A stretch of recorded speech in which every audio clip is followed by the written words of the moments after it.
I'm Annabel Stephan with Fox Sports Next. I'm at the Athletes Performance Institute out here at the Home Depot Center in Los Angeles, California. And I have the pleasure of talking with former Washington running back Chris Polk. Chris, thanks so much for talking with me. What's your experience been out here so far? You know, it's been surreal. You know, it's always good feeling to come back home, especially, you know, just come out here getting hard work. I'm sore in places I didn't even know could get sore. So, you know, that means there's something's good happening, and just overall atmosphere. It's just, you know, it's just a great thing to be around. You mentioned coming back home. You're a California guy. What's the difference in weather like from here to Washington? It's like night and day. You know, in Seattle, it rains every day, so, you know, it's kind of depressing. But out here, like, it's really sunny. You know, you feel energetic. You want to go outside and do something. You don't want to stay inside. So, you know, that's a big thing for me. Well, you guys have been spending plenty of time outside on this field and working out. What is the regime like for you? You know, we work out twice a day, you know, starting from 9 o'clock, and I'm not done until like 4:30. So, you know, especially 2 workouts, you know, you don't have that much rest time. So especially like when my free time, I just go home and just go to sleep and just watch TV because, you know, you're right back at it again and do it starting all over. And what things in particular are you looking to improve upon? Just overall technique, and, you know, I just want to show my speed more and just, you know, lose some weight and just get overall more fit. So I know you actually didn't really make your decision, and very recently you announced that you were going to be entering your name into the draft. Why'd you come to that decision?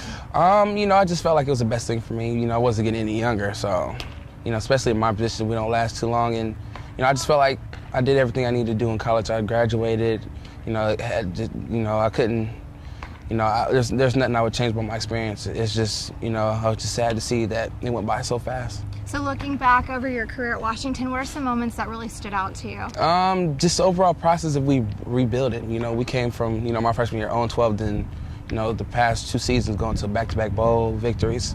Just, you know, just watching my teammates grow up in front of me, become the men they are today, and just, you know, become successful and on the football and, you know, inside the classroom. You know, that means the most to me. So after that first winning-less season, you know, with transition from Coach Stark from SC, who recruited you at SC to Washington, when you found out that he was coming to the program, what were you thinking about? That just, you know, it was just the cherry on top of the cake. Because before, you know, we're 0-12, I was feeling like, you know, maybe the decision I made was the wrong one. You know, but, you know, at that time I didn't know if I wanted to play football. I was really about to quit, but I really prayed on it, you know. And when he got hired, that really just showed me that decision I made going to Washington was, you know, the right one. So, you know, I just took it from there. So I heard that once upon a time your mom used to put on pads and work out with you. Is there any truth to that? You know, that's really truthful, you know, especially like the first day of pads. You know, my mom, I guess she didn't like how I was hitting, so she actually did the drill with us. You know, the drill, like, you both lay down, you get up, you know, she tried to hit me. Then, you know, it took me a while until one day, you know, I got mad at her and I hit her real good. And I put her on her back, and ever since that day, she started messing with me. And there was a time I couldn't beat her until like the age of 10 in a foot race. Yeah, your mom was really athletic. So would you say you got your athleticism from your mother? I would say that, but you know, my dad would say he'll beg to differ, but you know, I don't know. But I just know I have it, and I'm glad I do. So how are you close with your family? Yeah, I'm real close. What is your relationship like with them in regards to football? You know, my mom, you know, my family's at every game. You know, even for the Senior Bowl, they flew out there, you know, for, you know, a few days just to, you know, just be there and see the whole experience. And my mom, brother, and sister, they're at almost every home game this year, and, you know, some away games. You know, my mom, my family, they, you know, no matter where I go, they'll go. Then, you know, they're there for me. They really support me. So with that in mind, with all that support, what would it mean to you to have your name called on draft day? I mean the world to me because, you know, since the tender age of 6, I've been, you know, it's my dream to play professional football, and just, you know, just to hear a name called and just have that moment, you know, come to life is, you know, it's just surreal. Like, I don't even know how I'm gonna react. I can't, you know, my mind can't even process that right now. It's just crazy how fast, you know, things happen. Well, you're a highly touted player, and a lot of people have been projecting you as an early draft pick, either first or second round. Do you let those thoughts get to you at all? No, I don't, because I don't really pay attention to social media. You know, I don't even have a Facebook or a Twitter, so, you know, those are all those things are just, you know, someone's opinion. You know, that's not coming from like the horse's mouth. Like, you never know what these GMs or coaches, you never know what they want. So, you know, I think it's a waste of time, honestly. So straightforward in your own words, how would you market yourself to an NFL team? You know, I'm just overall, just, you know, funny, goofy guy. Just once a win, just get better.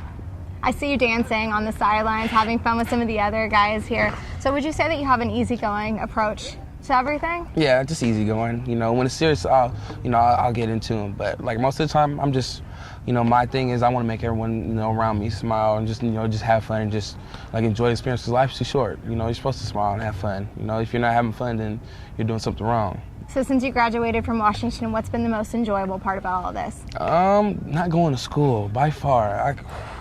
Man, that's just so crazy. Just because I really hate school. I really do. But just not having school and just having to wake up early and, email professors and just worry about papers. That's, papers was the biggest thing. So just that school aspect. But so all the school now, it's been replaced by football and more football. How are you handling working out all day? It's fine because, they say if you do something you love, you never worked a day in your life. So I'm not working. I'm just, showing up and having fun. Well, I actually heard a quote from you once. It said, it might not be the biggest or the fastest, but I will work the hardest to get the win. What is the hardest you've ever worked to win a game? The hardest I've ever worked, I would say, individual like games, like I did real good, but like my whole college career, I just played through injuries. I don't think anyone as tough as me or has as much heart as me. I've just playing through injuries, I know how to play through pain, and especially when I'm getting hit every play, whether I like it or not. I don't want to go out. I'm not gonna take myself out. So, I think, that means more to me than, individual games and performances. Well, Chris, thank you so much for spending time and talking with me. And you guys keep checking Fox Sports Next for all the latest on Chris Polk. And for Chris, I'm Annabel Stephan.